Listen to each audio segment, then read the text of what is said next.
Excellent. It's nice to see you all. And for you on the upper levels, the heavenly beings, on the lower levels, the humble beings, and those who practice the middle way, in the middle. It's nice to see you all. So please be comfortable. Please relax to the max. Let us relax into our seats, brothers and sisters.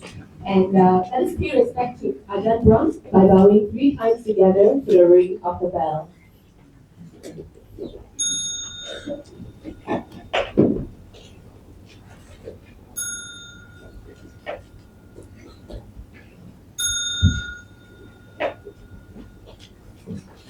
Thank you very much, Ajahn, for accepting our invitation to share the Dharma out of compassion for us, providing us with supporting conditions for our spiritual growth and welfare. Thank you, Ajahn. And now we respectfully invite Ajahn to begin this evening's Dharma talk. Relax to the max. Excellent. So first of all, why I chose that topic, many years ago that I received an invitation to go to South Korea to teach the Dhamma, and especially it was to the DMZ in South Korea, the demilitarized zone. Ooh. And I always would love to do things to create some peace and happiness in the world.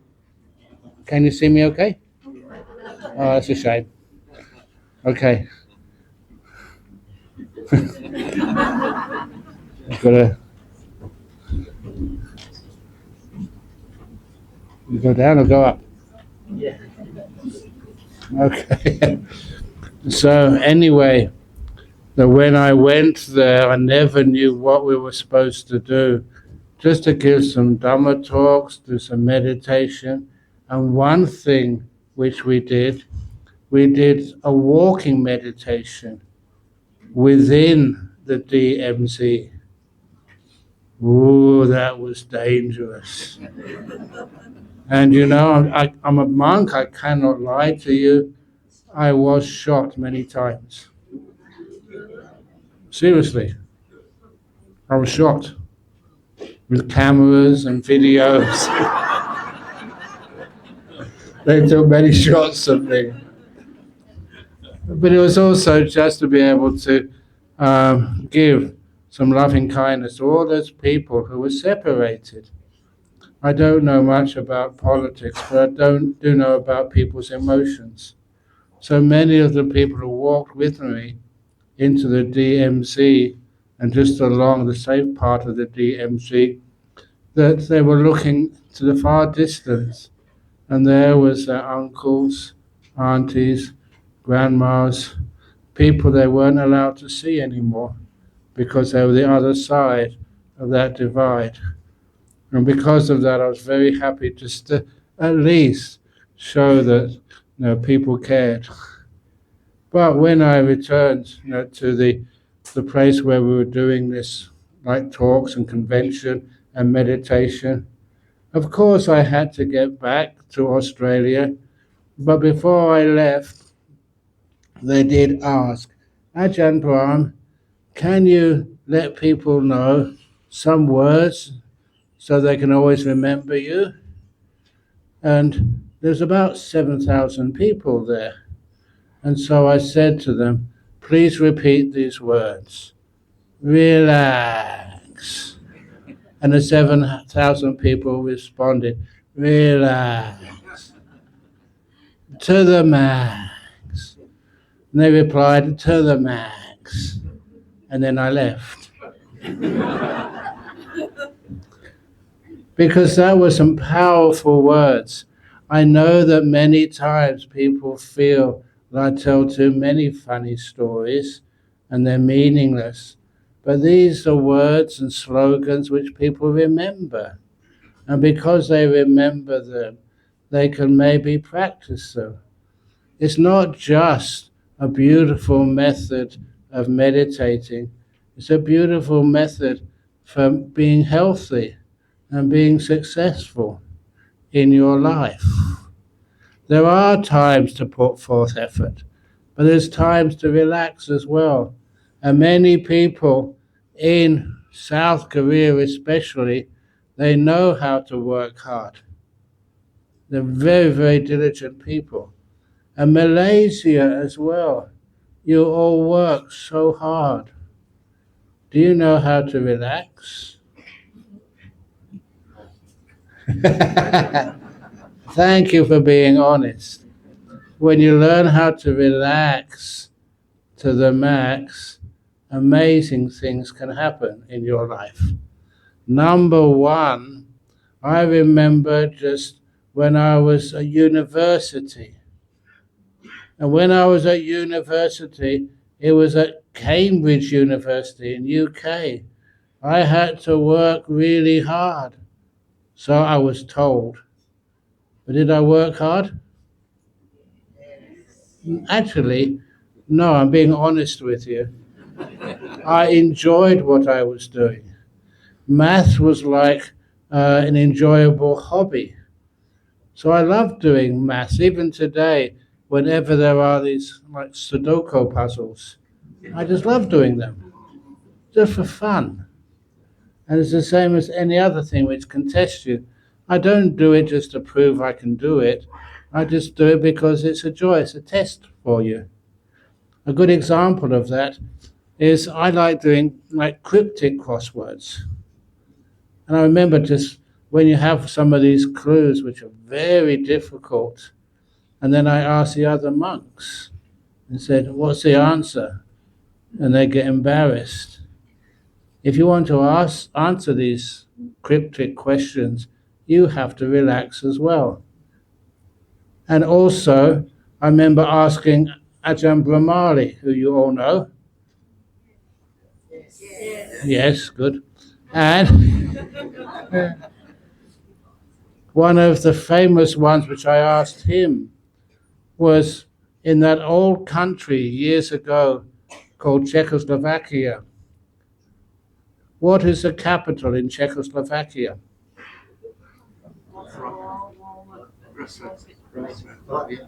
No, you missed the point. What is the capital in Czechoslovakia? Ajahn Brahmali knew this because he was Norwegian. It's Oslo. Czech, Oslovakia. The word Oslo is right inside the word Czechoslovakia.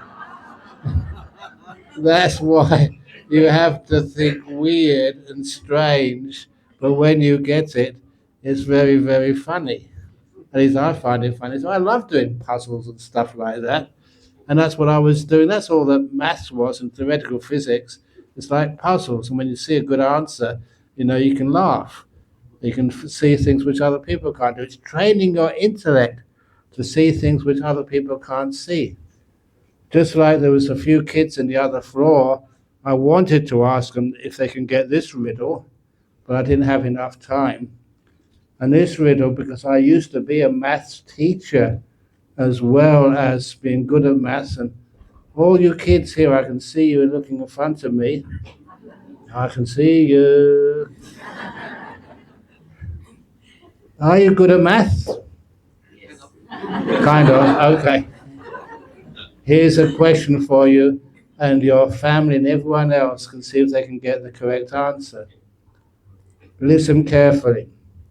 26 sheep in a field. 10 die.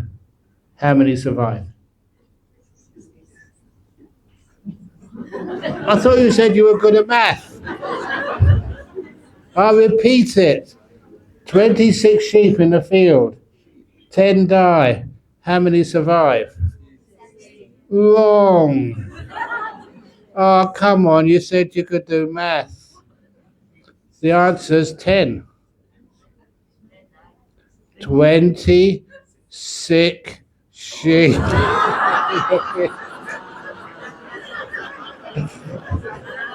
I told you to listen carefully. 20 sick sheep in a field 10 times. So a lot of times, if people don't relax, then they don't actually see there's a trick in this somewhere. Okay, I'll try one more for you. Now you've been warned. How many seconds are there in a minute? Yes, correct. How many minutes in an hour? How many hours in a day? And how many days in a year? Not a leap year, an ordinary year. So it's simple mental arithmetic. If it's 60 seconds in a minute and 60 minutes in an hour and 24 hours in a day and 365 days in a year, how many seconds are there in a year? Oh, come on. It's easy. The answer's 12. 12. January the 2nd, February the 2nd, March the 2nd, April the 2nd, May the 2nd.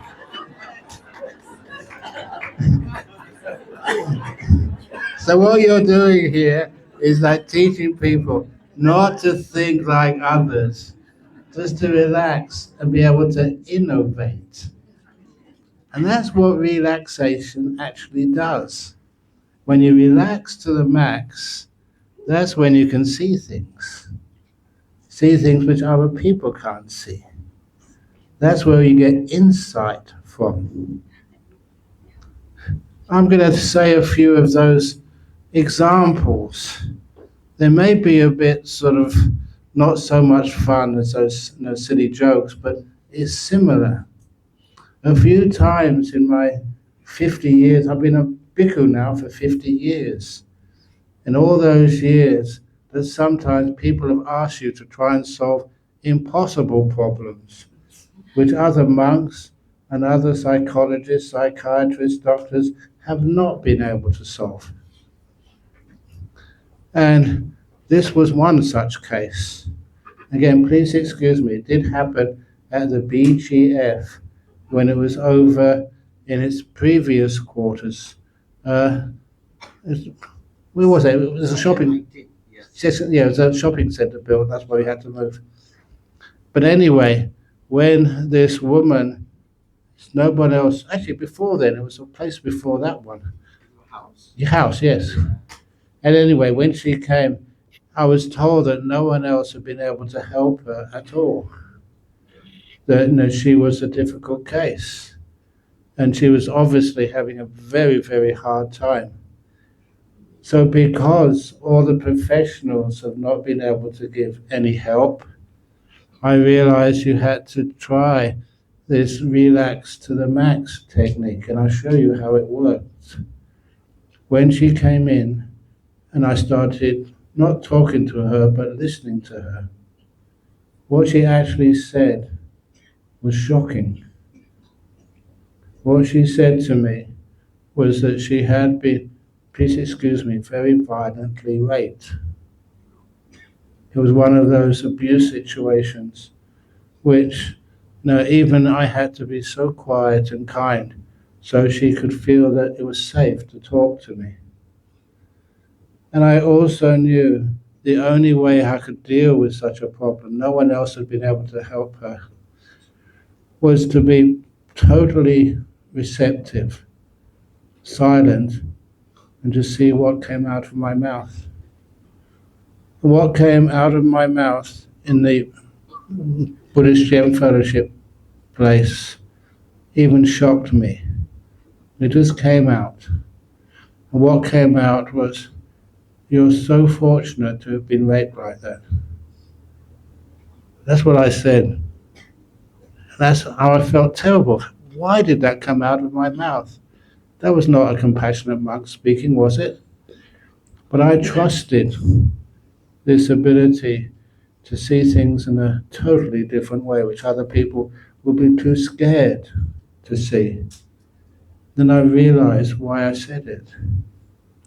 I told her that it's an awful thing which happened to you. It's something I will never be able to understand.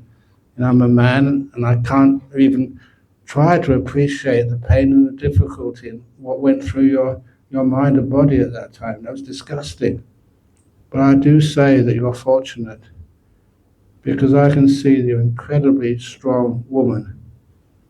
And you will find your way out of that. And the reason I say you're fortunate, because once you've found your way out of that terrible situation, you'll be able to do something which I will never be able to do.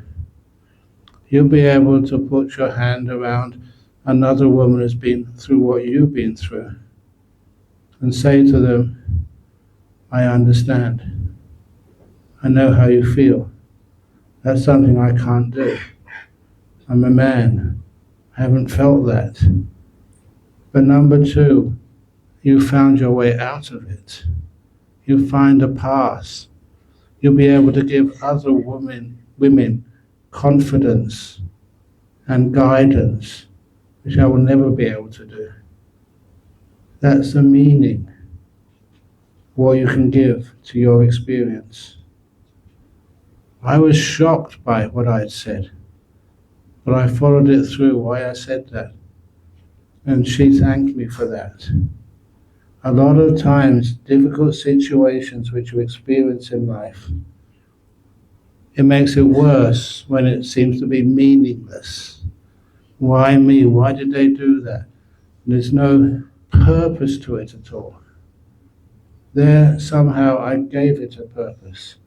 Not a good purpose, but a purpose nevertheless, where she could serve and help other people. That was one example, which was a negative example. Now, a much better example, which you will find more motivating. There was a lady in Sydney many years ago called Julie, and she had a little daughter, Holly. Apparently, she's quite a famous pop singer now, so I was told, but I don't listen or see the TV, so I'm not quite sure. But anyway, when she was Julie and her husband and her little daughter little daughter Holly were very small, I did give Holly the name Surya. You know, she was always coming to my talks and listening to me and drawing pictures of me. But eventually, her mum, Julie, she had a clothing business in Sydney, and she was negotiating a big contract with some fashion firm in London. And the fashion firm had contacted her and said, please come as soon as you can. The CEO wants to sign the contract for you. And it was such a big deal for her, a huge break to get her business started, that she left her little young kid, Holly, only about 4 years of age, with her husband in Sydney, and took the first available flight to Heathrow. And she told me what happened. When she landed at Heathrow, she didn't have time to rest or prepare. Just a quick shower, change of clothes, and over to the boardroom of this big company. And when she got into the boardroom, the directors were already there. The CEO hadn't arrived yet. And the directors told her, you've wasted your time coming all the way from Australia. The CEO is in a very bad mood. He's not going to sign your contract today. No way. He's really angry and upset. You might as well go back to the hotel or go and get the next flight back to Sydney. And she said, I've come all this way. At least I'm going to see him.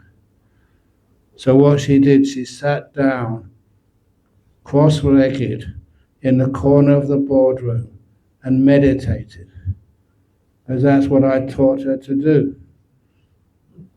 And imagine what happens next. This was maybe 20 years ago. And meditation was not that popular 20 years ago. So she was sitting down quietly and doing her loving kindness meditation. And then the CEO came in the room and exploded in anger. Who does she think she's doing? What's she doing in my boardroom? We don't allow silly stuff like that in this boardroom. The directors were correct. He was in a very, very bad mood.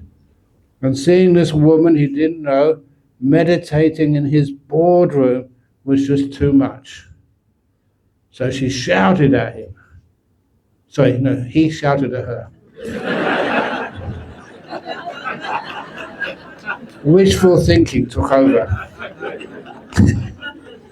He was shouting at her, and she was just in meditation. When you're in meditation, you can't respond that quickly. So she kind of opened her eyes and stood up, and he was glaring at her like some monster.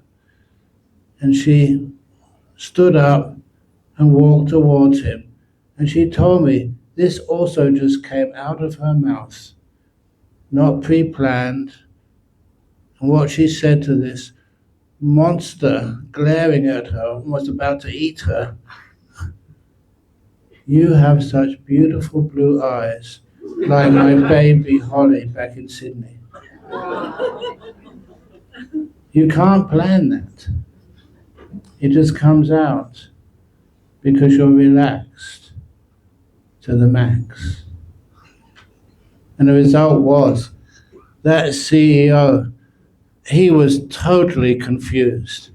We have the word in English called discombobulated. He didn't know what to do next. And so he fell silent. And about 2 minutes later, he spoke with a smile. "I've got beautiful blue eyes, really."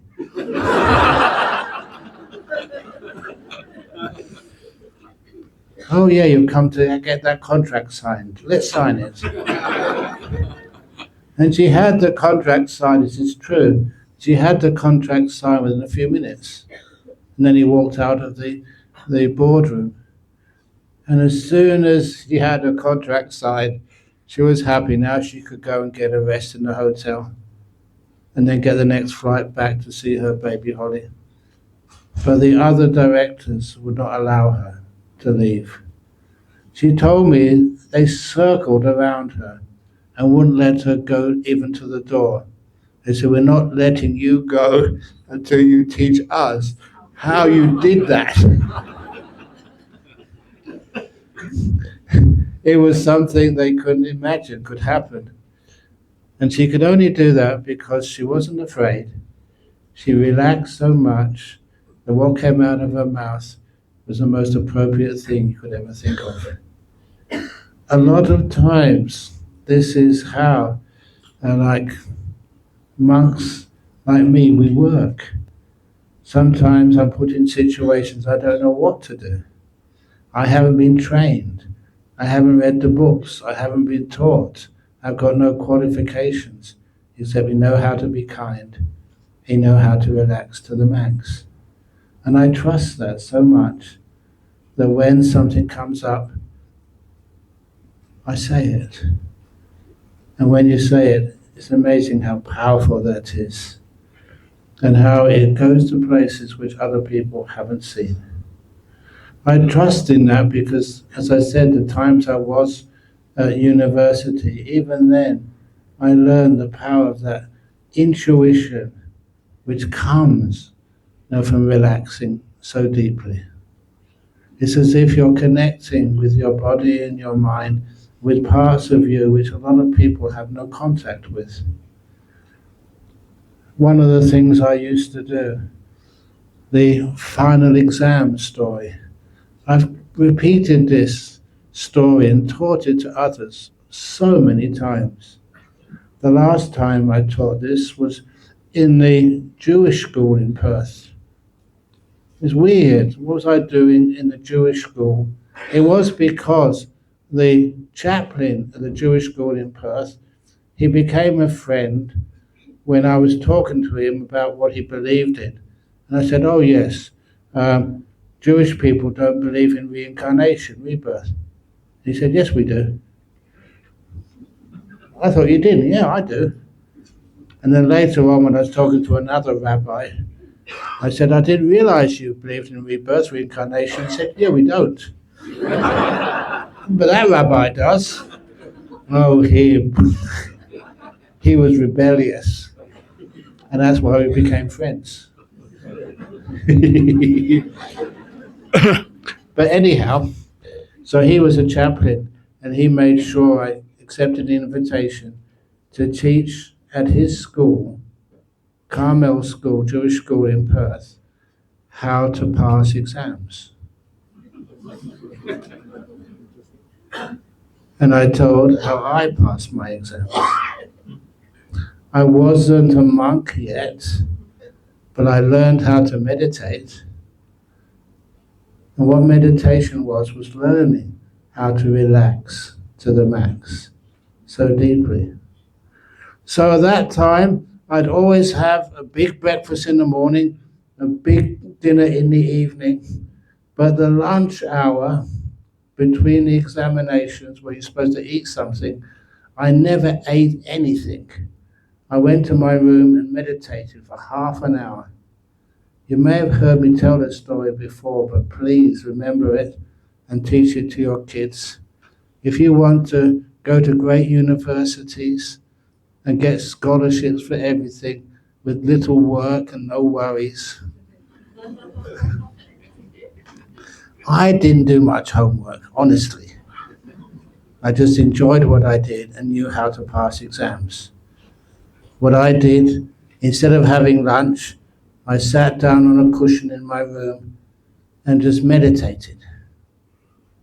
I just finished one exam in the morning, a 3-hour exam on something simple like quantum mechanics. You know what it's like. I mean, your poor brain has been sucked dry of all juice. You've just got hardly any energy left.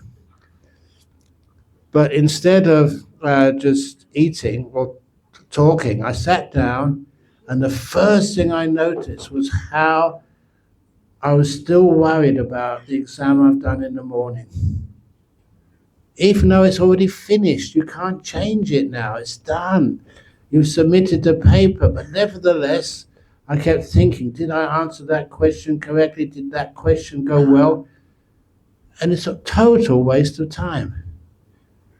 It's only because I had been meditating and learning how to live in the present moment, I could let that past go.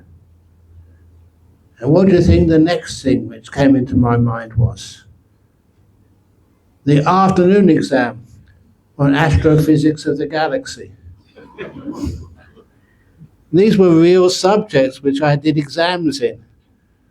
And astrophysics of the galaxy, I mean, that was a tough subject. Because I always remember that course that was taught by Professor Sharma, who was the same person who was, what's his name? Professor Hawkins, Stephen Hawkins' professor. So this was tough stuff, but I was facing an exam in that in about 20 minutes' time. What would you do? Instead of meditating, you probably get a book out and just see if you can maybe hit the jackpot and look at something 5 minutes before you see it in the examination paper. But one thing which I've always noticed, what you study half an hour before the exam never comes up. Never. You're wasting your time. Not only that, I did realize because of meditation, what I really needed to do well is relax to the max, to get my energies back. If you are going to, say, run a marathon, you just run one marathon, don't you need to rest before you run again? And that's what I needed, to rest. So I didn't think about the afternoon exam. I just saw this present moment and how was I existing? How was I behaving? How did I feel? Now is where your future is being made. And when I started thinking about the afternoon, I was destroying my present moment and my future too. When I came into this moment called now, I noticed I was shaking. Do you ever think I'm a nervous person? Have I ever shook when I'm giving a talk to so many people? Even when sometimes one of the scariest things to do is give a talk on live TV, which is being broadcast nationwide. And that's happened a few times because apparently I was told this afterwards. Glad they never told me before. They've got like biggest bloopers TV show. They take excerpts, from the TV interview, where sometimes you put your finger up your nose or something, and that's the only thing they record and show to everybody. So you have to be pretty mindful to be able to survive national TV live. But if you want to know that when I did that once, that person I already mentioned to you, I thought was a friend, Ajahn Brahmali. I remember when I was doing a live interview in Perth on live TV, he could actually see me through a glass window. I couldn't hear him. But you know what he was doing? He was sticking his tongue out and going,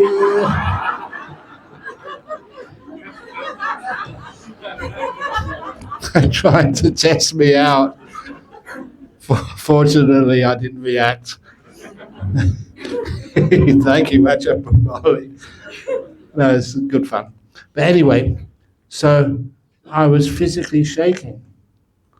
And I never realized I was nervous. There's many things which you experience in your life which you're not aware of, kind of you block out. Of course I was nervous in important exams, and I never knew that I was going to become a monk. If I knew I was going to become a monk, I wouldn't have worried about exams. So I was really nervous, but it's amazing that when you're actually there and you're shaking physically, as long as you're aware of it, it's easy to relax. And that's what I did, relax to the max, 5 minutes and the shaking stopped. And the last thing I noticed, it was only a half an hour meditation, learning how to relax to the max. The last thing I noticed was again how tired my brain was. There are some times you feel in such a clear mood, you can think you can almost do anything.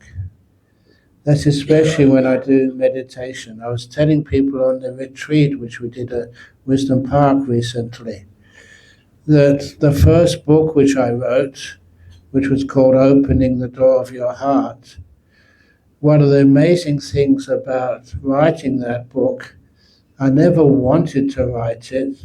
It was this woman, she outwitted me. She said, please write this book, the stories have helped me so much. And I said, I have no time. So she said, I will write it. And she sent me the first couple of stories, and they were so bad, I thought I better write it myself. She totally outwitted me, she won. But then I was doing a retreat, a personal retreat, a meditation. So I gave 1 hour every day for 14 days to write some of those stories. And I'm not exaggerating. That document which I wrote, I only wrote it once, there's no crossing outs, and it flowed perfectly. And it's so amazing. It's actually currently in the West Australian Museum. We did try to auction it once, and somebody gave tens of thousands of dollars for it, but then they passed away, so we inherited it back again. But anyway, I keep it in my room, some of it, because it inspires me how to relax into the max, how it can produce this perfect almost like calligraphy, and without any errors. And the stories don't need editing. They kind of flow. And you've seen that book, many of you. It was over half of the stories were done in 14 days, just 1 hour a day. Just meditating and writing it and writing it and writing it. And that's how it was finished. I did it, but it shocks me. That's why I keep it, to remind myself of the power of when you relax to the max, how much you can produce of such high quality.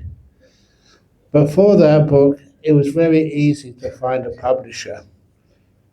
I don't know why some people have a difficult time getting rejections. But what I did, because it was handwritten, that's why we call it manuscript, somebody typed it up for me. It was a nice little thing for them to do. They were retired, and it was a way of making some good karma. And on a little disc. And I remember that they just finished before I was traveling to give some talks in Melbourne. And the first stop, the plane landed, someone picked me up, and we gave a talk at Melbourne University. And after the talk, this lady came up to me. I'd never seen her before. Her name I will always remember, Magnolia Flora.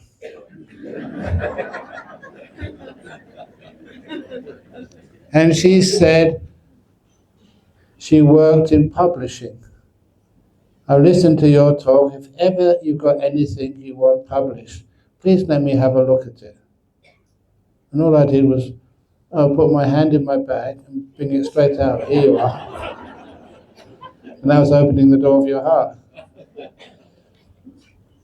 And she did keep in touch, even though she disappeared after it was published, because she came to see me many years later at a talk at the Buddhist Society in Melbourne to actually say thank you. She developed cancer, and she said thanks to all the stories in that book, she managed to go into remission. It helped her. And I said, well, you actually helped many, many hundreds and thousands of people by publishing that. There was a nice little ending to that story.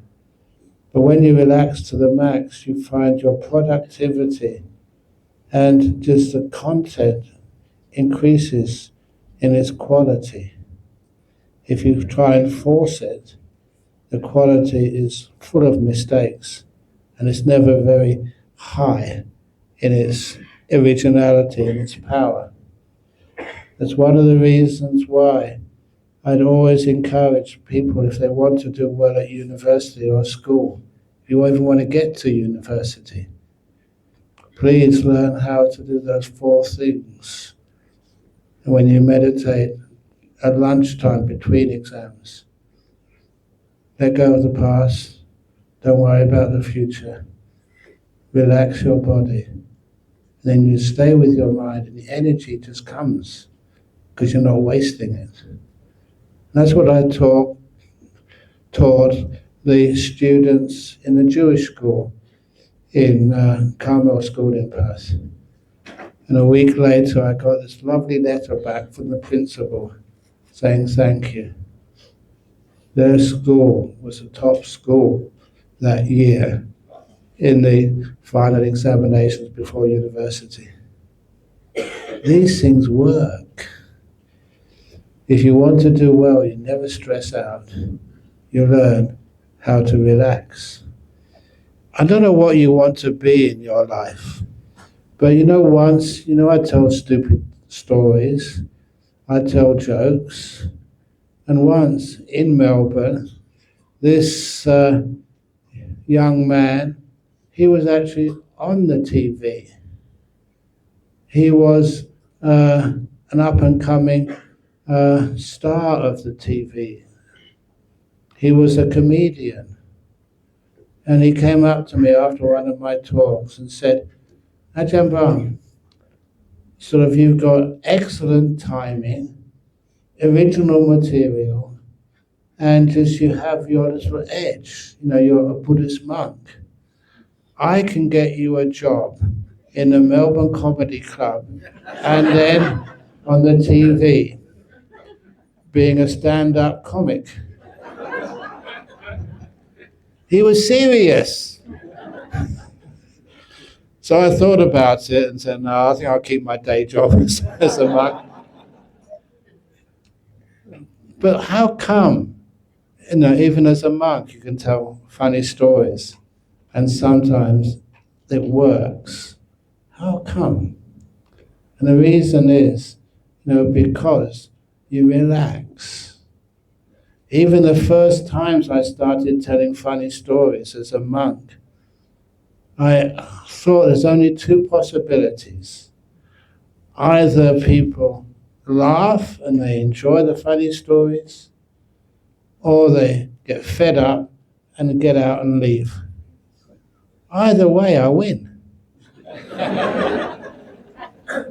If you like it, then I'm just serving and supporting the Buddhist Gem Fellowship. If you get up and leave, I can have a much more simple, easier, quiet life and stay in Perth and meditate much longer. Either way, you win. So a lot of times when you learn how to relax, you can see things in a totally different way than others. And that's why also, after those final exams in Cambridge, my friends never told me this until a couple of days later.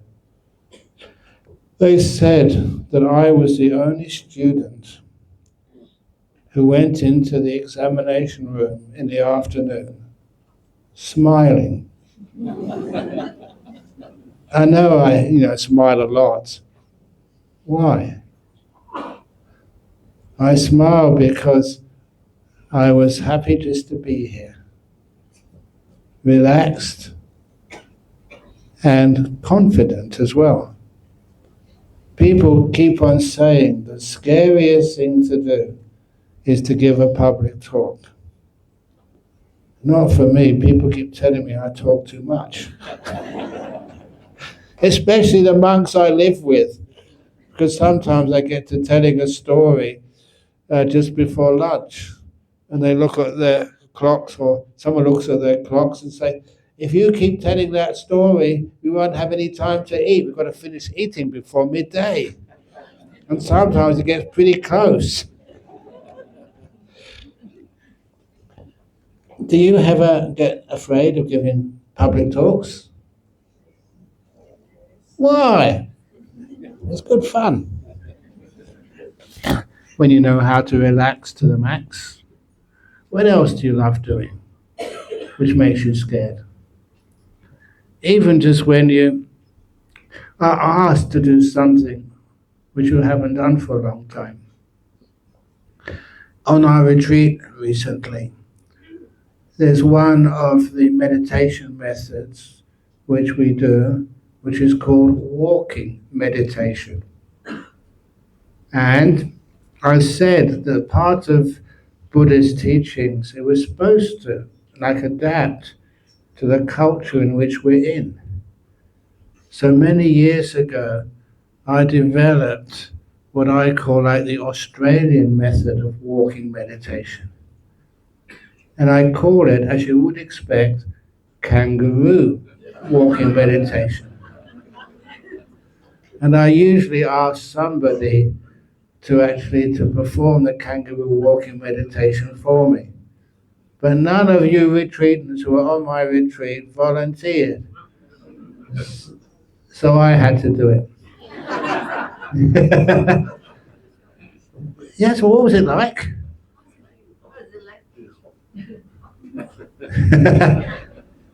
Is it a scary thing to do? How many of you have seen that before? Put your hand up.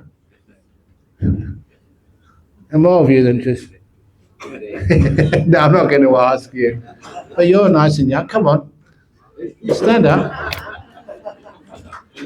Very good. Okay. Now come on. So you've got to be mindful to do walking meditation. So what do? You relax to the max first of all. Are you relaxed? Yes. And now you don't walk, you hop. Come on. Oh. Yay. And again. Yay. Yeah, very good. Thank you.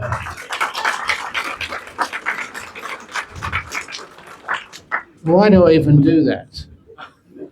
The reason why we do that, thank you, by the way. The reason why we do that is sometimes on a meditation retreat when people don't talk to each other, and sometimes there's some days that people find it difficult to be quiet and peaceful and joyful. And in a meditation hall, when people are doing this walking meditation parallel to each other, when one person does the kangaroo hop walking meditation, everybody else in that room just burst out laughing and smiling. It's a wonderful way of sharing some happiness to others. That's the reason why. When you relax to the max and allow yourself to do that, the results are brilliant and beautiful. People actually smile and they enjoy the meditation retreat. You are innovating. Also, what are other things you have to deal with in life which sometimes can be very difficult? Like even when you get married? How many of you get scared when you get married? So what should you do? Sometimes that I have to do marriage blessings for people, and sometimes I blow it. I remember this young lady. She was Thai, and the groom was an Australian. And when they walked in together, this groom was so old. I said, "Oh, you must be the father of the."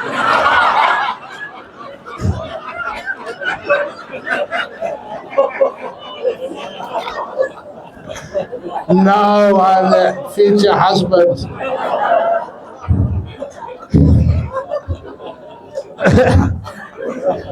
But fortunately, he had a daughter from a previous marriage, and she said, "Oh, well, you're old enough to be the father of the grandfather of that girl you're marrying." But when everyone relaxes to the max, you can share the fun, the joy. Aren't marriages supposed to be fun? At least when it happens, maybe. No. So when you relax, things always go much better. And I can also laugh. That's the thing which I did. I made a big mistake, so I laughed as well. I learned this when I was a school teacher. When you make a mistake and people laugh, you laugh as well. Then people never laugh at you, they only laugh with you. And that was actually very helpful. If you're in the public eye, sitting up here, if I do make a mistake, which I often do, I'll be one of the first ones to laugh. So no one ever laughs at me, they only laugh with me. Now, I don't know, it feels like about the right time to start summing up. Is that right? It's 8:30. How's the time going? Where's my MC?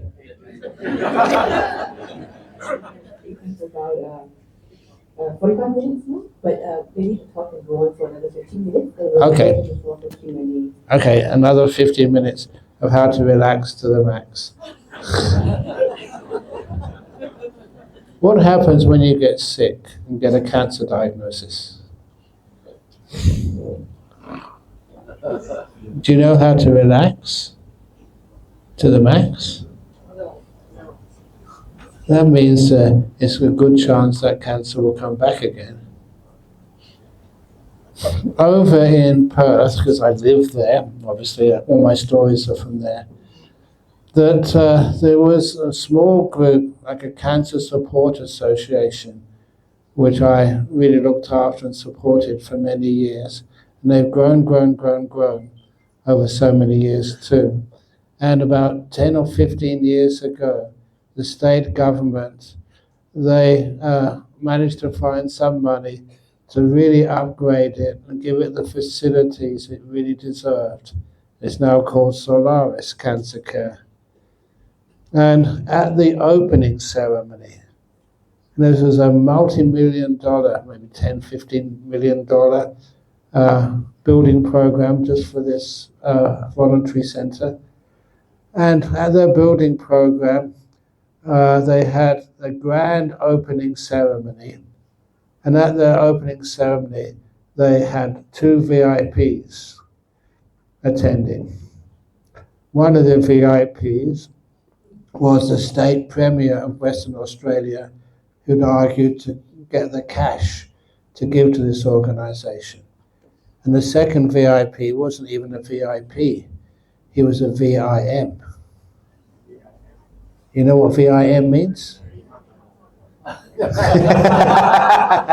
Thank you, you've got it. That was me. Very important monk. And sometimes I love it when I get invitations which I don't expect. And so I went there and I had a lot of fun. I'm not going to do these big ceremonies unless there's some fun involved. And my fun, you may have seen in the Thai Buddhist tradition, sometimes we do holy water blessings. That's right, with a swish of water. And I said, I will attend to bless the place as long as I can also bless the state premier.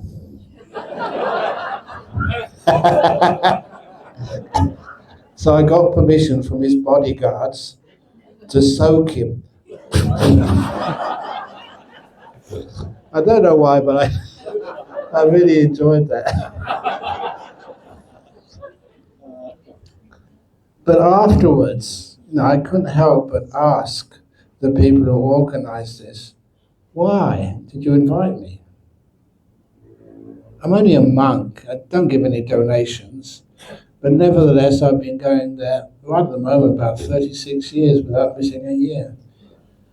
Every year going to give a talk at their place, and then coming over to the monastery every year to do some meditation. And I asked why. And they said because when I first went there was one woman, she just had breast cancer. And she had the breast removed, lots of chemotherapy and radiation therapy. Some of you have had that, some of you face that in your life. It is traumatic. But she said to me the first time I went to visit that center, she said, I'm so scared. What would happen if that cancer returned? I don't think I could stand it. And that caused, that stress was causing her huge amounts of suffering. What would happen if it returned? And Ajahn Brahm replied, very easily, quickly, what would happen if it never ever returned?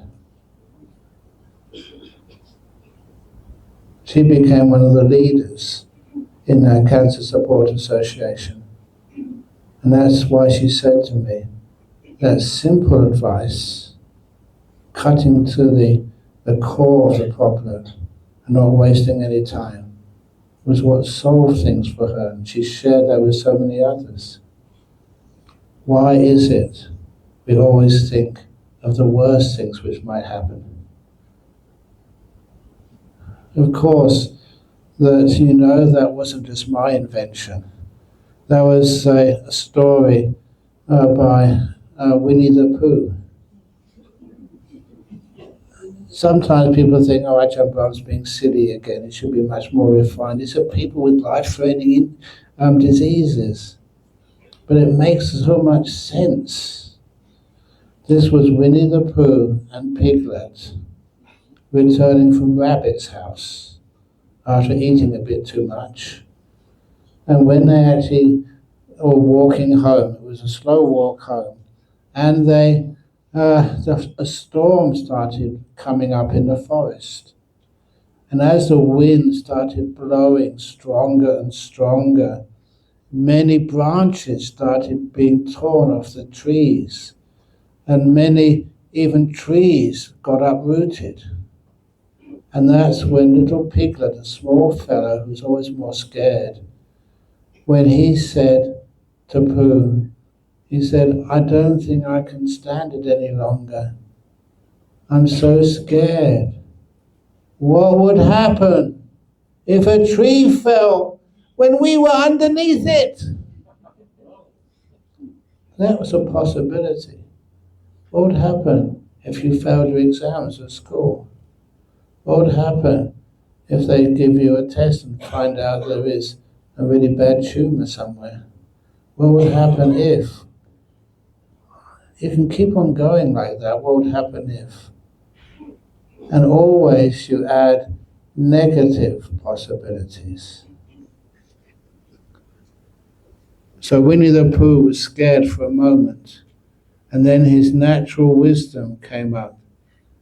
And he said to his friend Piglet, what would happen if a tree didn't fall when we were underneath it? Which was far more likely.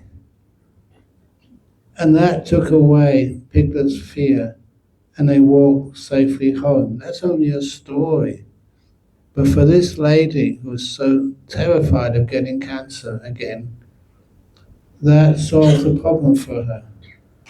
The chances of getting cancer again were very, very small.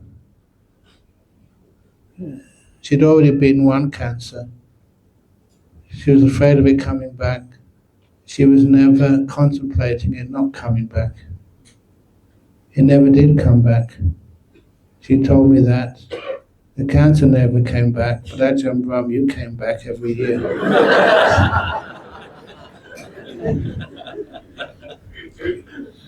These are powerful stories. Why do we always think about things we fear with negativity?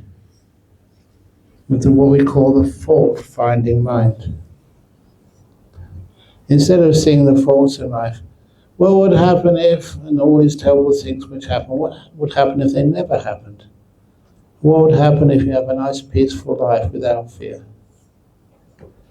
Have you ever noticed what you're afraid of, you usually make happen? If she was afraid of it coming back and I didn't stop that, just that tension from fear would be likely to cause that cancer to return. Just seeing a more plausible outcome meant that fear just disappeared. And she never got the cancer. And she understood that. She was wise enough. That's why she remembered that story. And basically that saved her from getting cancer again. So these are little things. When you learn how to relax to the max, it can even save your life. When you're scared, the fear makes you so tense, you keep failing in life. Sometimes I wonder, how I managed to survive and become a monk instead of being a young man and getting married. And one of the reasons why, I shouldn't really tell you this unless you really want to find a partner. Sometimes we get afraid, we don't know how to relax and just be ourselves. Sometimes I remember many times, as a young student, you see someone you like, and then you go up to her and ask her, but then you always get your words tied. You're kind of like afraid. And then later on in life, you ask her. She said, yeah, I got my words tied too. Both were really afraid. Both never knew how to relax. Both never knew just how to realize that when you relax to the max, you become much more confident of anything you do in life. And that's one of the reasons why I told some of you during the retreat one of the scariest moments in my life. For you, if somebody asks you what's the scariest moment you've ever had, for me, I've told many people this. There was my, second or third year as a student, one of my friends got married. You know what the punchline is. It's not a joke, it's a true story. But one of my friends, another student, got married. And then at the marriage ceremony, all his friends, myself and my friends, we all went to the marriage ceremony. And after the marriage ceremony, we were just hanging around, all dressed up in nice suits and stuff. I did actually own a suit before I gave it away and got a robe instead. And we were all standing around and just having a discussion, like a stupid discussion like young men do. And the discussion was, who's going to be next? And straight away we pointed at one of our friends, his name was Jeff. He's still alive, and he eventually actually became part of the British civil service and became the consul in Macau. And he speaks perfect Mandarin. So anyway, he's retired now, lives over in UK. But we all pointed to him, Jeff, he'll be next. And then we looked at him and said, no, and no one would marry him. So then we looked, who's the next candidate? You know who they pointed to? Yeah, me. And said, he'll be next. And then they looked at me and said, no, no one would marry him. And there was a girl standing next to me. And she was the one who whispered in my ear, I would.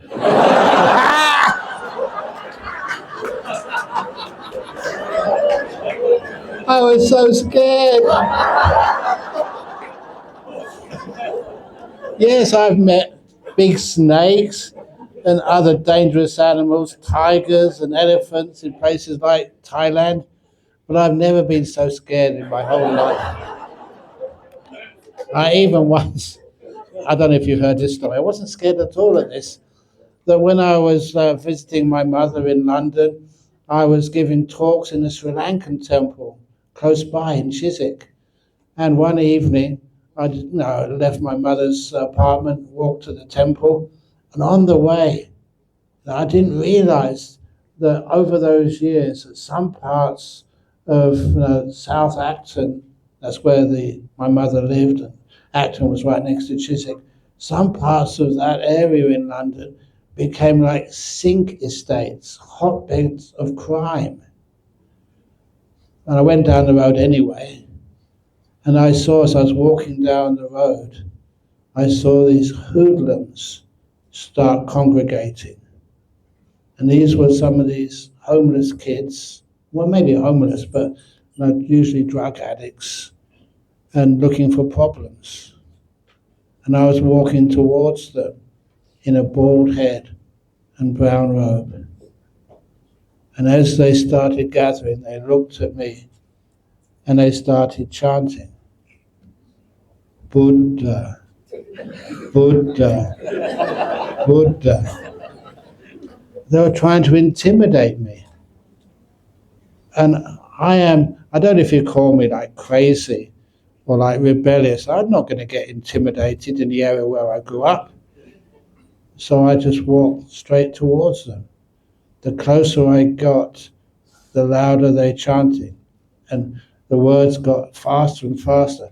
Buddha, Buddha, Buddha, Buddha. What would you do? What I did, I don't know why I did this, but I know one TV series I watched in the year before I became a monk was called Kung Fu. I don't know if any of you are old enough my age to remember that.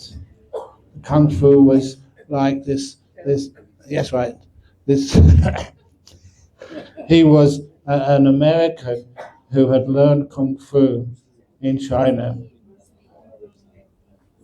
But anyway, Kung Fu became very popular in the West. How many of you can do Kung Fu? I know I can't. If I could, I'm a pacifist. I'm a monk, I wouldn't hurt anybody.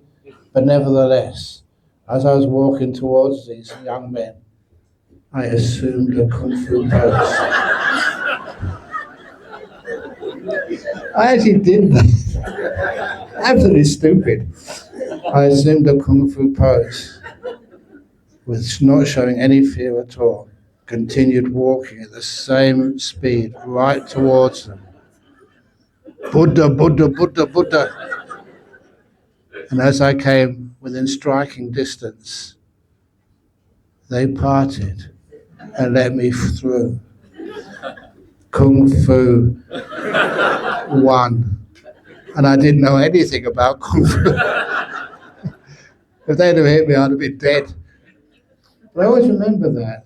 You can only do that when you can relax, you're not afraid, and just have some fun. So that's actually how, when you learn how to relax to the max, you don't show those responses by which, in situations and people do give you a difficult time, even beat you up. I remember even once having stones thrown at me over on Bunbury Beach, that's just south of Perth. All I was doing was sitting meditation, and then getting reasonably quiet, but just starting. And I heard go past my ear. And then another stone go past my ear. And I heard these kids shouting out, "Get off our beach, Rajnishi." There was a Indian guru or something called Sri Rajneesh, and he had said some very terrible words and was actually saying he's going to come to Western Australia to start a temple. And so it was on the news, and they thought I was a Rajneeshi. And another stone came past me. And I realized it was only a matter of time before one of those stones would actually hit me. So I got up, I never ran away. I just turned slowly towards those kids, maybe 13 or 14-year-olds, maybe half a dozen of them or more. I walked towards them, showing no fear. And there was no fear. I don't know why I'm a bit stupid like that, just been meditating, you don't have fear. And then, as I was walking towards them, they all ran away except for one. And that one, I went straight towards him and said, "Look, I'm not a Rajneeshi, I'm a Buddhist monk." And I explained to him about what Buddhist monks are. And then all the other kids came back and they said, "Sorry, sir, we thought you were one of these Rajneeshi." I said, "Even if I was, it's not right to throw stones at them." And they all agreed. And he gave me a chance to explain what a Buddhist monk is. And I was not hurt at all. Even more dangerous than that, the second most fearful experience I've ever had was up there anyway. Also on Bunbury Beach. I used to go to Bunbury because I was teaching at the prisons in the evening, had a free afternoon. And this afternoon, it was a lovely day, a sunny day over in November. And I went to sit, and there was no one on the beach at all. It was totally vacant. And I had a wonderful meditation for a couple of hours, just sitting down, really silent. The five senses kind of turn off. And then when I came out of meditation, I got very scared. I could see the corner of my eye. Sitting next to me on the left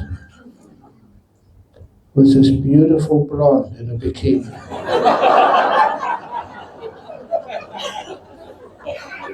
17 years old. I've never met her before, and I'll tell you in a moment why I knew she was 17. And on the other side was another girl, beautiful, I think black hair, what's it called, brunette, also in a bikini, 17 years of age. And I was scared. If there was a photographer from Thailand, that was it, I'm dead. How can you explain that? Here's Ajahn Brahm on the beach, sitting next to his two girlfriends. I was totally innocent, because what had happened, there was a high school on the other side of the road where the beach was. And this was the end of the year exams day. And what do people in Australia do? Once they've finished all the exams, they get changed into their bathing costumes and go swimming and playing around on the beach. Only this day, when they finished their exams, they saw this brown robed, bald-headed guy sitting perfectly still, for quite a long time. And they were just fascinated. Now, how can you sit so still for such a long time? And who are you? This particular time, I decided not to explain what Buddhism was. Because there must have been somebody with cameras, and I didn't want to avoid that at all costs. That time I was not relaxed to the max. But nevertheless, they actually saw that, and they were fascinated, because it's a rare thing to see in this world, someone who's totally peaceful and still. And even when they sit next to you, you don't even know they're there. And I kind of like that story. I really should have said a few words to them, maybe invited them to the temple if they wanted to learn what I was really up to. But sometimes in the West, being a monk, sometimes people don't know how to relate to monks. And so it's so easy to get into to trouble for things like that. Those are just some of the stories. When you relax to the max, that even if you've got sickness, it's much easier to overcome. And it's also not just easier to overcome. I'll just finish with one story. Is that about right? Okay, we'll finish one more story. This was like a chanting story. Because obviously we do lots of blessing chants and healing chants, and actually they do work.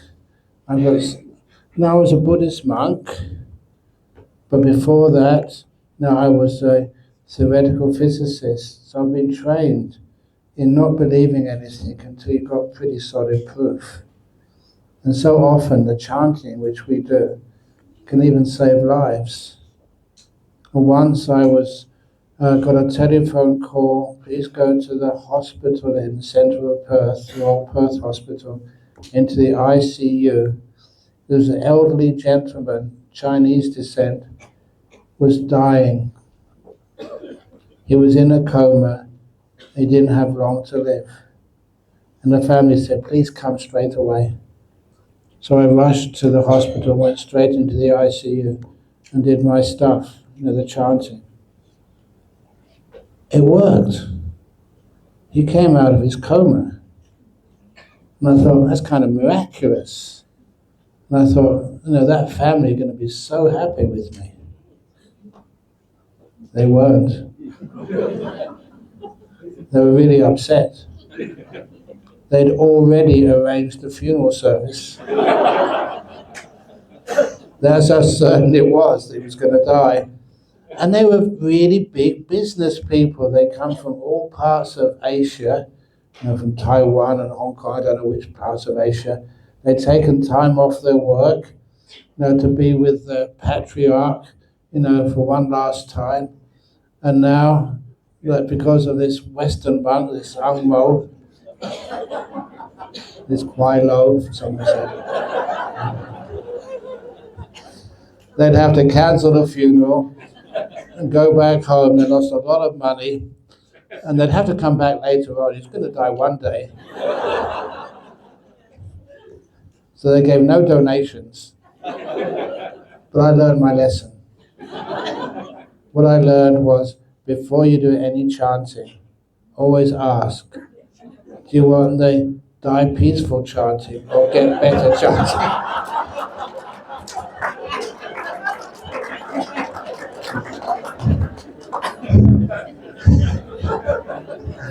Do you want your grandfather to relax to the max or get back to work? Thank you all for listening.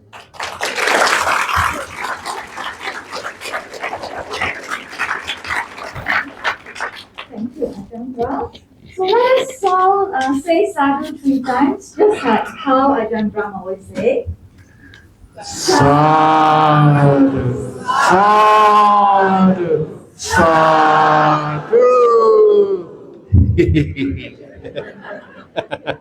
Ajahn Brahm's signature sadhu. All right, okay, so thank you very much, Ajahn Brahm, for your very inspiring and witty sharing with us. We all are so captivated by Ajahn Brahm's stories.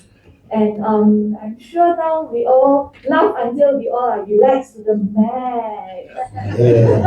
All right, okay. So now let us open the floor to questions. Due to time constraint, I think we may be able to get a maximum of 2 questions for tonight. So if anyone has any question, please raise your hand and hopefully we can get this mic to you. Otherwise, all right, we have one question here now. Good evening, Ajahn. Good evening. I'm from University of Malaya and I'm from the Buddhist Society. And currently, I'm facing one issue is that it's week 12 already for our syllabus. So the all the assignment and everything is very stressful for all of us. So yeah. So I would like to ask Ajahn if there is maybe no time for us to do the meditation to relax ourselves, is there any other possible ways for us to relax? Thank you, Ajahn. First of all, this idea of relaxing to the max, I've been teaching it a long time, and it's now part of Harvard University's business school advice. They've called it, because of marketing, how to an investment of time. So you invest maybe half an hour of your time to meditate, and you get returns in that investment straight away. An assignment which usually took 2 hours, you do it in an hour and a half, and a higher quality. That's actually true. Don't ever think you haven't got the time. If you've got so many assignments, you can't afford to waste time. That's why it's really important to meditate. And you find all those assignments you can get done so much easier, so much quicker. How many of you ever faced that? You've got to write an email to somebody, and you're really tired. And you're looking at the screen, and just ideas don't come up. You waste so much time. But if you learn how to meditate, and you've meditated properly, not listen to music or fantasize, you really meditate, and then when you come out of meditation, then look at the email. The answers come very quickly. The same I mentioned to you that I love doing crossword puzzles. And there was one clue which was really difficult. A simple clue in the cryptic crosswords. It was the shape of 101. 4 letters. I doubt if you will get the answer, but when you let go and meditate, and afterwards it might become so clear, the answer just pops up. The shape was cone, C-O-N-E. 101. C is 100 plus O-N-E. Cone. So that's actually how it works. It's not just being intelligent, it's learning how to relax the mind, make it still.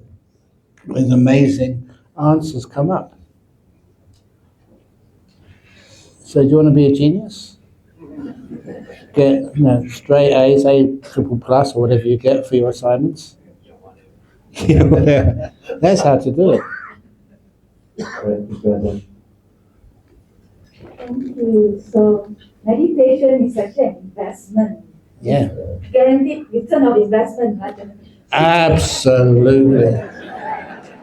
It always has a money back guarantee. It is, and I've told you that many times, I promise I don't tell lies. If it doesn't work, you can ask for your money back. You never get it, but you can always ask. Okay. So shall we move on to the next question? Anyone, please raise your hand. Anyone from downstairs or upstairs?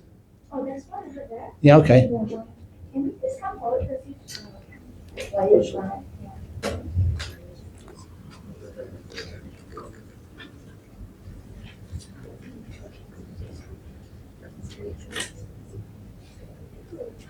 Hi.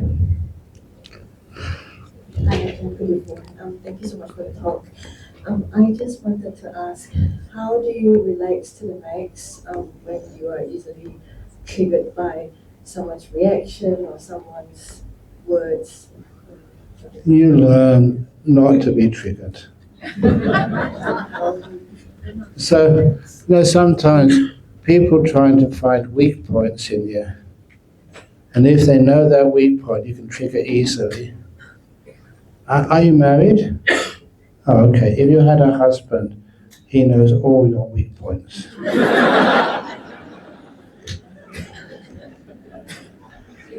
And you allow yourself to be triggered. And it's wonderful if you train yourself deliberately not to be triggered. How you do that, if it's someone you expect is going to trigger you, is you, when they're a long distance away, you tell yourself, when my husband or my boss or somebody says this, I will not get upset. When they say this, I will not get upset. When they say this, I will not get upset. You brainwash yourself. It works. You're about to say something and about to get triggered again, and something you remind yourself of how you've been brainwashed by your own suggestions, and you stop. It's very effective. Give it a try. Yeah. But also, sometimes you do that to others as well. So you've got to be careful. This story comes up because I was not married, ever. I was scared. But I remember when I was sent to Australia by Ajahn, there was 2 monks were sent together. There's myself and Ajahn. He was the senior, and very often he'd be so domineering. But I figured out how to get my own way without him understanding what I was doing. And this I share with you. It can be your boss, it can be your partner. When I wanted to build a hut, like a kuti for monks, I'd be walking with him in the forest and I'd say, it'd be a really good place to build a hut over there. And he would respond, that's a ridiculous idea, it won't work. No, definitely not. Many people would argue. I realized that wouldn't work. I was much smarter than that. And I knew how to outsmart him. I said, okay, yeah, I think you're right. I wouldn't push the issue. I would usually wait about 2 weeks or maybe 3 weeks. And we'd be walking again in the forest and I'd repeat that suggestion. It would be a very good idea to build a hut over there. And he would repeat it again. That's a stupid idea, ridiculous, it won't work, no. I had to wait for 2 or 3 weeks, so I didn't remember this was the second time he heard it. And usually 2 times was enough, sometimes 3 times.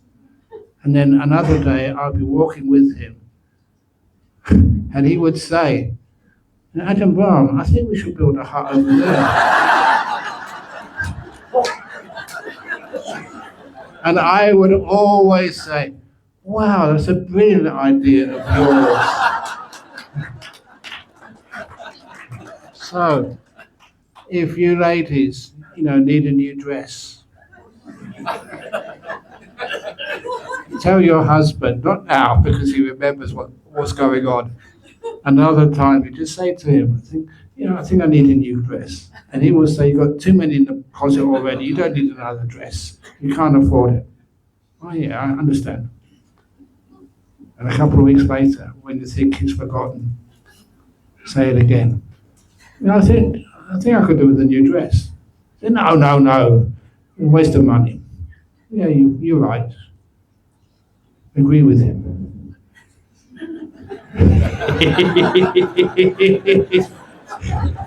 And you'll be surprised how well this works. And subconsciously, the message has gone in. Then after a while, he'll come up to you and say, yeah, I think you need a new dress. I know that somebody here is trying to do this to me. Not to get a dress, but sometimes they keep saying to me when they see me, I think next time you come to Malaysia, you should go to Langkawi.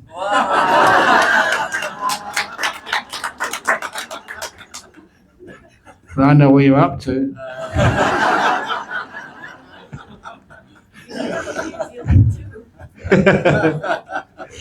So anyway, that's how it could work. Who's going to have the last laugh? Okay, next question. Okay, all right. Thanks for sharing the secret, Ajahn Brahm. All right. So, one very last question. Anyone?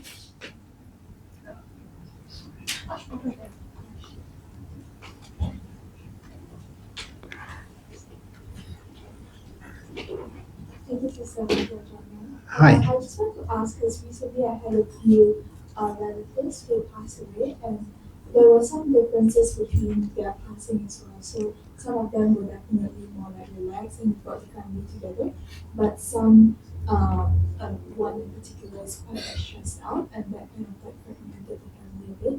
So I'm just wondering, with regards to this topic of relaxing to the max, how do we ensure that at the time of passing we can relax to the max when our companies are? Okay, first of all, like somebody was telling me even today here. Is she here today? She left the book. Indian lady? No. Anyway, she said she was coming this evening. I think she may be downstairs. But one thing which really works is before your loved ones die, please go to them and say, I give you permission to die, Mummy. This was something which occurred the first time I saw this. It was kind of stunning how well it worked. There's this young couple. He was a white water rafter. She was a nurse. They were both young. And he got a terrible cancer. And I kept on visiting them to get them counseling, to help them chanting and stuff. But his cancer was just so bad that nothing would stop it. What I was surprised was how long it took him to die. Until one day when I visited in the afternoon, and he was just so gaunt and so suffering, and she didn't know what to do. This was her husband. She loved him. He loved her. And so I asked her, have you given your husband permission to die yet? And I never forget the scene. She understood straight away, never needed to explain it. She jumped on the bed and put her hands around his very weak body. I'll give you permission to die. And they cried and hugged. They loved each other. And he died that night. That's all he needed. Imagine that was you. One of the last things you ever want to do is hurt the people you love. But if you know you have permission, it changes everything. So that's one possibility there. The second one is, remember that we all die, and as Buddhists we know we all come back again. So honestly, if you had an old body and it's wearing out, if you've got an old car and it's always just so hard to maintain, wouldn't you exchange it for a new Ferrari? A new one with all the extras? I don't know if you like Ferrari cars. What else would you like? A new electric car. They're very cheap to run.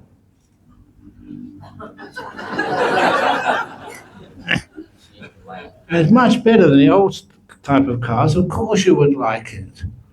Why do people keep their old vehicles, their old bodies? And it's not your choice, it's dying, you know you're going to get a new one. Of course you'd say, you don't be worried.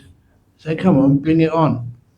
If somebody comes along and tells you, if you really understood what was happening, if they come along and tell you you've only got 2 weeks to live, you tell them, only 2 weeks, can't you make it quicker? You're going to get a much better body. I love telling stories like that because it makes a lot of sense. Why are people scared of death? Of dying, yes, because dying, the process is sometimes painful. But death itself is a great relief, especially if you've got a good insurance policy. You've done lots of good karma. Okay. Change your mind. That was the last question. Okay, anyway, the stereo system is working now. So that's the last question. Yeah, that was the last question. Okay. So now what happens? Ajahn Brahm go first. Okay. So we're supposed to do the sharing of merits? Okay. Some announcements. Announcements first of all. Okay. Thank you, Ajahn Brahm, for clarifying our doubts. Right, so just a quick announcement. Before we close our session tonight, we'd like to share some announcement with everyone.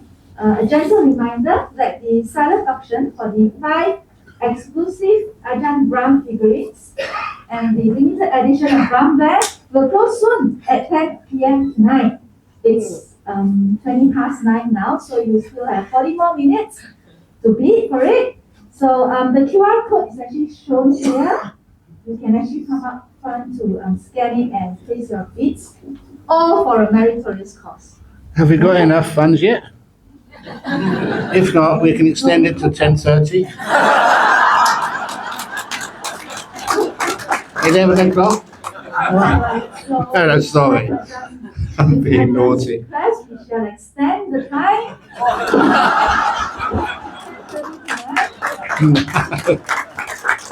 Maybe the rest.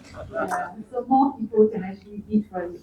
Right. If you wish to offer Dharma Karma to Ajahn Brahm, and any generous donations to support Bodhinyana Monastery and the network of monasteries under the Buddhist Society of Western Australia, you may place your contributions into the donation box at the counters outside. Physical copies of Ajahn Brahm's books are also available at the counters on ground floor as well. Yeah, and also up here. And there's also a Dana opportunity for those who would like to support the Buddhist Gem Fellowship. So we have got 3 fundraisers going on. The first one is the Chinese New Year cookie fundraisers down there at ground floor. And we are also selling the Relax to the Max Ajahn Brahm t-shirt available at a donation of only 30 ringgit each. And we have 2 colors, dark blue and as well as light blue. And we also welcome sincere donations of any amount. And BGF also offers a wide range of Dharma Dutta activities for Dharma learning and practice. And these activities have positively impacted quite a large audience internationally as well as locally. So brothers and sisters, if you would like to join us for service or for practice, please sign up as a BGF member during our opening hours right down there at the ground floor. You may also follow us on Facebook, subscribe to our YouTube channel where we post all our Dharma activities and Dharma talks. And you can also sign up for the BGF WhatsApp broadcast. All information are available at the registration counters and sales counters. And once again next year, we are very fortunate to once again have the opportunity to host Ajahn Brahmali's Sutta retreat, as well as Bhante Chunda and Bhante Bodhisattva's meditation retreat here at the Buddhist Gem Fellowship. The dates will be announced soon. They are in April, so please stay tuned for announcements by following us on social media. I often told you, promised you, that any of the donations which go over to Australia there are for our monk and nun factories. And the produce of those factories get resent over to Malaysia, to the BGF. There are exports and your imports.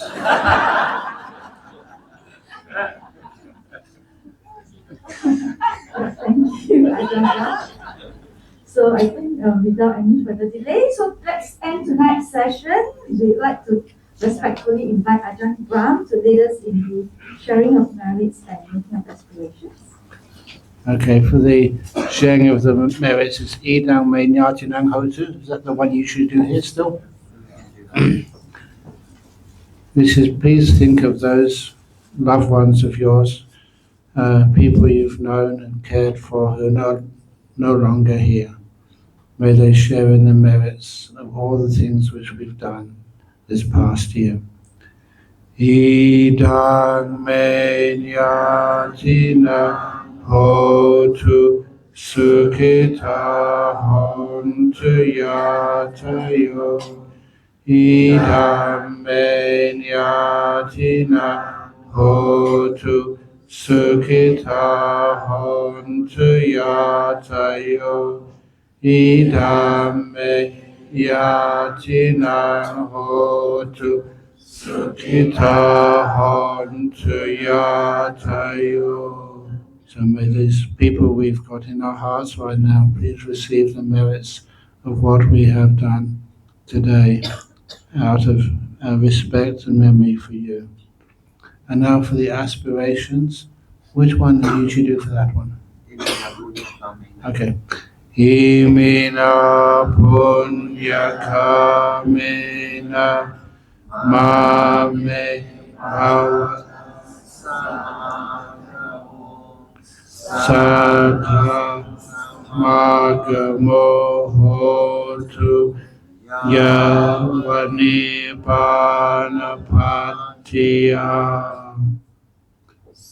Sadhu, sadhu, sadhu.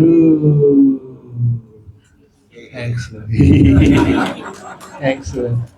I wish you all happiness and well-being. Have a safe journey home. And there is another event tomorrow morning, isn't there? Yes, so maybe I'll see some of you there. And I wish you all a happy new year. Thank you, Ajahn. With our friends, before we leave, let us pay respect to show our gratitude to Ajahn Brahm for his teachings. Let's bow 3 times to the sound of the bell.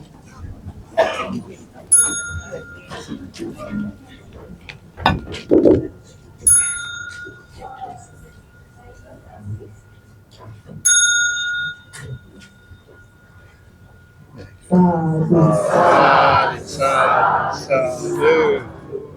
We wholeheartedly wish Ajahn good health and an abundance of supportive conditions for the solution and community of Ajahn spiritual journey and Dharma vision to share the gift of truth. Thank you, Ajahn. We will see you tomorrow morning. See you.